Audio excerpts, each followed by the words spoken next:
পরীক্ষা কেমন হয়েছিল? আলহামদুলিল্লাহ ভালো। আমার তো এক্সাম খুবই ভালো হয়েছে। এমবিকেএস এনজিওর পক্ষ থেকে এসএসপি প্রজেক্টে পশ্চিমবঙ্গে 20,000 কর্মসংস্থানের ব্যবস্থা করা হয়েছে। এই প্রজেক্টে ব্লক ও জেলা ভিত্তিক বেকার শিক্ষিত ফ্রি ফাস্ট ফরওয়ার্ড যুবতীরা কর্মসংস্থানের সুযোগ পাবেন। এই প্রজেক্ট একমাত্র ছাত্রছাত্রীদের জন্য। এমন কোনো পরিবার থাকবে না যাদের ছেলে মেয়ে অতিরিক্ত অর্থ খরচ করে স্কুল সামগ্রী কিনবে। এই প্রজেক্টে প্রত্যেক ছাত্রছাত্রী উপকৃত হবেন বছরে 2 থেকে 4,000 টাকা। এসসিবিসি কলেজের ও অন্যান্য আবেদন করা 14 জনের মধ্যে 12 জন যুবতী ও মহিলা আজ কড়া নিরাপত্তার মধ্যে লিখিত পরীক্ষা দিলেন এসসিবিসি কলেজে।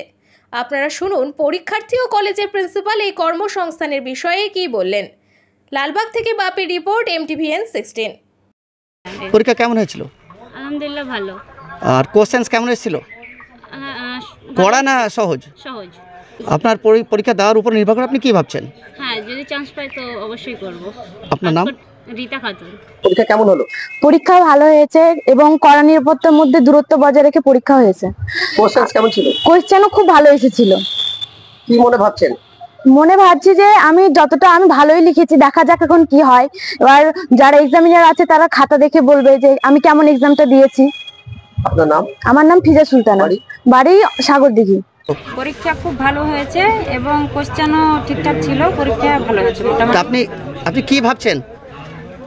আমি তো স্যার ভাবছি যে আমি এই কাজটা পেলে পারে খুব আনন্দ সহিত কাজটা করব এবং সততার সহিত। আপনার নাম? আমার নাম হাসিনা খাতুন বিবি, বাড়ি আলাইপুর। আমার তো এক্সাম খুবই ভালো হয়েছে। এক্সাম বলতে গেলে মানে ভালো বলতে অনেকই ভালো হয়েছে। এটাতে কি নিজের মনের প্রকাশটা করা গেছে যে মানে আমি প্রিপেয়ার। আচ্ছা, কোশ্চেন্স কেমন এসেছিল? কোয়েশ্চেন বলতে গেলে একটা মানুষকে এখানে জিজ্ঞাসাবাদই করা হয়েছে যে সে কতটা প্রিপেয়ার একটা জন্য, তার মধ্যে কি কি নলেজ আছে সেগুলো খুঁটিনাটি কোয়েশ্চেন ছিল। আচ্ছা, তো লিখেছেন তো কি মনে হচ্ছে? কেমন লিখলেন? তো বেশ ভালোই লিখেছি, মানে নিজের দিকটা 100% দিয়েছি। তবে আমার মনে হয় যে আমার 100% দিয়ে আমার পক্ষে রেজাল্টই আসবে। নাম? আমার নাম তানিয়া, বাড়ি মতিঝিলের লালবাগ। যেহেতু এসএসপি প্রজেক্টের জন্য পরীক্ষা দিলেন, পরীক্ষা কেমন হয়েছে? ভালো হয়েছে পরীক্ষা। তো কোশ্চেন্স কেমন এসেছিল? কোয়েশ্চেন জেনারেল নলেজের উপর এসেছিল, আমরা কেমনভাবে লাইফ কাটাই এসব ব্যাপারে কোয়েশ্চেন এসেছিল। মানে জেনারেল নলেজের উপর খুব একটা কঠিন ছিল না? না। আর পরীক্ষা দিলেন কি মনে হচ্ছে? পরীক্ষা দিলাম, আশা করি পরীক্ষাটার রেজাল্ট ভালো বেরোবে, পরীক্ষাটা পাস করব, আশা করি কাজটা পেয়ে যাব। নাম? নাম রানী খাতুন, বাড়ি হাটলালবাগ মতিঝিল। পরীক্ষা দিলেন এসএসপি প্রজেক্টের, পরীক্ষা কেমন হলো? স্যার পরীক্ষা খুব ভালো হয়েছে। কোশ্চেন্স কেমন এসেছিল? কোয়েশ্চেন খুব সহজ হয়েছিল স্যার।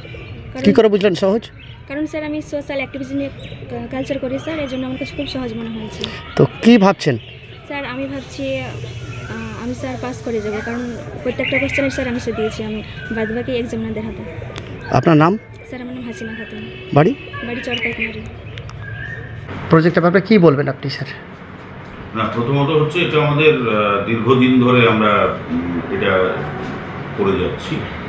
বিভিন্ন ধরনের এনজিও যেগুলো সরকার স্বীকৃত এবং বিভিন্ন ধরনের কোম্পানি যেমন TCS সহ, আমি সবার নাম করছি না, এরকম একাধিক সংস্থার সঙ্গে আমাদের মৌ স্বাক্ষর আছে। আমাদের মূল লক্ষ্যটা সেটা হচ্ছে যে ছেলে মেয়েদের একটু কর্মমুখী করতে হবে।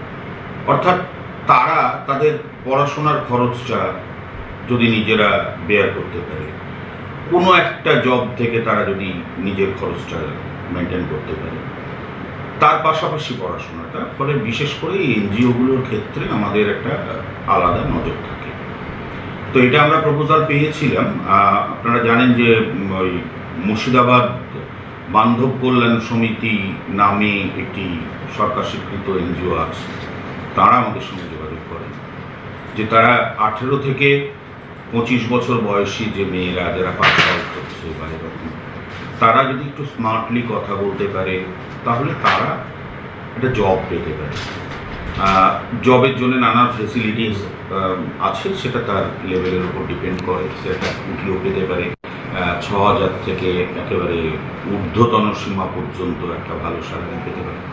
এখন এগুলো নিজের স্কিলের উপর ডিপেন্ড করছে। এখন কাজটা কি, কাজটা এই কারণেই এটা মূলত মেয়েদের, যে দিনের বেলা বিভিন্ন শিক্ষা প্রতিষ্ঠানগুলোকে ভিজিট করা, একদম বিভিন্ন শিক্ষা প্রতিষ্ঠানে ছেলে মেয়েরা যে দামে শিক্ষার জিনিসপত্র বা ব্যবহার্য জিনিসপত্র কেনে, সেক্ষেত্রে তাদেরকে সচেতন করা এবং এই প্রজেক্টের আওতায় এনে ওই ছেলে মেয়েরা যাতে বছরে অন্তত 2000-4000 টাকা পর্যন্ত তারা সেই ক্ষতিপূরণটা পেতে পারে, সেই ব্যাপারে এরা যেমন সচেতন করবে, উল্টো দিক থেকে সোসাইটিতে মেয়েদের শিক্ষার প্রয়োজনীয়তা কতটা এবং মেয়েদেরকে কেন স্কুলে পাঠানো উচিত, মেয়েদের অল্প বয়সে কেন বিয়ে দেওয়া উচিত নয়, ইত্যাদি ইত্যাদি বিষয়গুলো, অর্থাৎ একদিকে সামাজিক দায়বদ্ধতা, অন্যদিকে এটা তার কাছে একটা প্রফেশন, এই দুটোকে মিলিয়ে নিয়ে করবার জন্যে আমরা আমাদের ছেলে মেয়েদের বলেছিলাম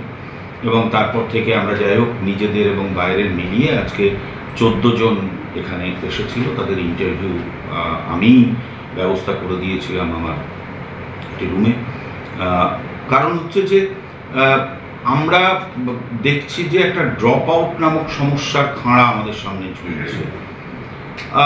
মেয়েরা এগিয়ে আসছে, কিন্তু তা সত্ত্বেও আমরা বাল্যবিবাহ বলুন বা ওই কন্যা ভ্রূণ হত্যা বলুন, এইসব জায়গাগুলোই আমরা এখনো ঠিক সবটা কভার করে উঠতে পারিনি। তো আমার এনএসএস যেভাবে কাজ করে এবং অন্যান্য টিমগুলো যেভাবে কাজ করে, সেখানে আমাদের এটা মনে হচ্ছে যে এই জাতীয় প্রকল্পগুলোকে যদি আমরা একটু সামনে এনে আমাদের ওই আসল উদ্দেশ্যটাকে সফল করতে পারি, অর্থাৎ সামাজিক ক্ষেত্রে এটা পরিবর্তনের জায়গা, তাহলে সেটা আমাদের কাছে একটা বড় প্রাপ্তি হবে। তো স্যার বলছি যে এই যে পরীক্ষাটা খুব পিসফুলি হলো এবং তারাও খুব খুশি এই যে এইভাবে পরীক্ষার ব্যবস্থা করাতে, তো এক কথায় কি বলবেন স্যার? না, এটা তো খুশিরই খবর, আমাদের কাছেও খুশির খবর যে তাদের মধ্যে থেকে কারা এখন নির্বাচিত হবে, কারা হবে না, কারণ এর একটা নির্দিষ্ট প্রোটোকল আছে এবং ওনারা নিজেরা বাইরে থেকে সেই ইন্টারভিউটা নিয়েছে। সুতরাং এখানে যার যেমন যোগ্যতা সেই অনুযায়ী আমাকে 10 জন মেয়ের কথা বলা হয়েছিল, 14 জন দিয়েছে, সুতরাং 10 জনকে নিলেও 4 জন তো বাদ যাবেই, কিন্তু এটা অ্যাকর্ডিং টু মেরিট হবে, এটা নিয়ে কোনো সমস্যা। স্যার আপনার নাম আর ডেজিগনেশন? আমি ডক্টর শুভম মুখার্জি, অধ্যক্ষ সুভাষচন্দ্র বোস সেন্টারি কলেজ, লালবাগ, মুর্শিদাবাদ।